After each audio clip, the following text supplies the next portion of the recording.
এবার ফেঁসে যাচ্ছেন ইসলামী ধারার 5 ব্যাংকে লুটপাটের তথ্য গোপনে জড়িত নিরীক্ষকরা। পাশাপাশি এই ব্যাংকগুলোকে ভালো রেটিং দেয়া এজেন্সিগুলো আসছে তদন্তের আওতায়। প্রাথমিকভাবে অনিয়মের প্রমাণ পাওয়ায় পরবর্তী ব্যবস্থার দিকে যাচ্ছে নিয়ন্ত্রক সংস্থা এফআরসি।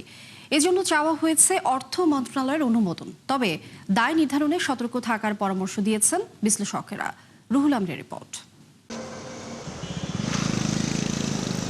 দেশের আর্থিক খাতে কালো অধ্যায়ের সূচনা হয় ইসলামী ধারার ব্যাংকগুলোর মাধ্যমে। লুটপাট, অনিয়ম আর অব্যবস্থাপনার কারণে যার বেশিরভাগই এখন বিপর্যস্ত। আর এই অবস্থার পেছনে বড় দায় রয়েছে চট্টগ্রাম ভিত্তিক বিতর্কিত শিল্প গ্রুপ এস আলম সহ একাধিক ব্যক্তি ও প্রতিষ্ঠানের। অথচ দীর্ঘদিন ধরে এসব দুর্বলতা প্রকাশ করা হয়নি ব্যাংকগুলোর আর্থিক প্রতিবেদনে। সম্প্রতি একীভূত হওয়া 5 ব্যাংকের 2023 সালের আর্থিক প্রতিবেদন বিশ্লেষণে এমন চিত্র পেয়েছে ফিনান্সিয়াল রিপোর্টিং কাউন্সিল এফআরসি, যেখানে খেলাপি ঋণ ও নিরাপত্তা সঞ্চিতির সঠিক হিসাব গোপন করে মুনাফা দেখায় ব্যাংকগুলো। প্রতিবেদন বলছে ওই সময়ের জন্য গ্লোবাল ইসলামী ব্যাংকের নিরীক্ষক ছিলেন সম্পদ কুমার বসাক, ইউনিয়ন ব্যাংকে ফোরকান উদ্দিন, ফার্স্ট সিকিউরিটিতে মোহাম্মদ শহীদ, এসআইবিএলে মোহাম্মদ শহীদ ও নুরুল হোসেন খান এবং এক্সিম ব্যাংকে পিনাকি দাস। এরই মধ্যে এফআরসির রিপোর্ট পাঠানো হয়েছে অর্থ মন্ত্রণালয়ে। সংস্থার চেয়ারম্যান জানান, এসব ব্যাংকের প্রতিটি পুরনো অডিট তদন্ত করা দরকার।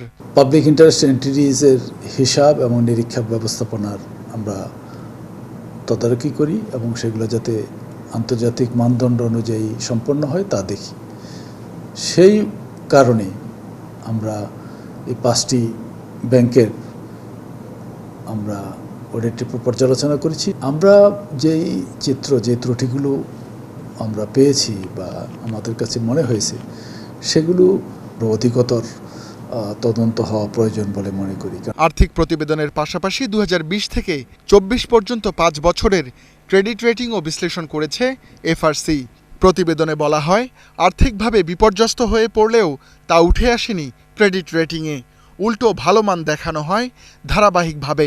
আর এই কাজে জড়িত 3 এজেন্সি, আলফা, ইমার্জিং ও Credit Rating Information Systems Limited. সঠিক তথ্য যদি ডিসক্লোজারে আনতে বাধ্য হয় অডিট নিরীক্ষকরা এবং প্রতিষ্ঠানগুলো, কর্পোরেট হাউসগুলো, তাহলে ফুল ডিসক্লোজার হবে এবং সেই ফুল ডিসক্লোজড ফিনান্সিয়াল রিপোর্ট দেখে যদি বিনিয়োগ করে তাহলে শেয়ার মার্কেট কখনোই ক্ষতিগ্রস্ত হবে না। বিশ্লেষকদের মতে পরিচালনা পর্ষদ ও অডিটরদের এমন অনৈতিক কাজে প্রতারিত হন বিনিয়োগকারী। এছাড়া অনিয়ম গোপনের ক্ষেত্রে নিয়ন্ত্রক সংস্থাগুলোর অযৌক্তিক সিদ্ধান্তকেও দোষ দেন এই বিশ্লেষক। এই রেগুলেটরিগুলো কিন্তু এই যে রিশিডিউলিং বলেন বা প্রভিশনিং সঠিকভাবে না পারা বলেন, এনপিএল সঠিক রিফ্লেকশন না হওয়া বলেন, এই সব কিছু কিন্তু বাংলাদেশ ব্যাংকের কনসার্ন নিয়েই হয়েছে।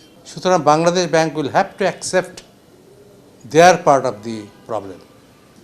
বাংলাদেশ ব্যাংকে কে অ্যাপ্রুভ করেছিল, কী বেসিসে করেছিল?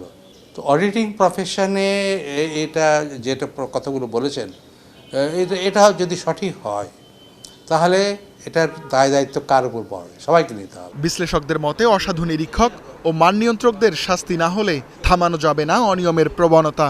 লং টার্ম ইনডেপথ স্টাডি করুন, সরকার করবে যে কিভাবে এই প্রফেশনাল কোয়ালিটিটিভ ইমপ্রুভমেন্ট করা যায়। রুহুল আমিন, 71, ঢাকা।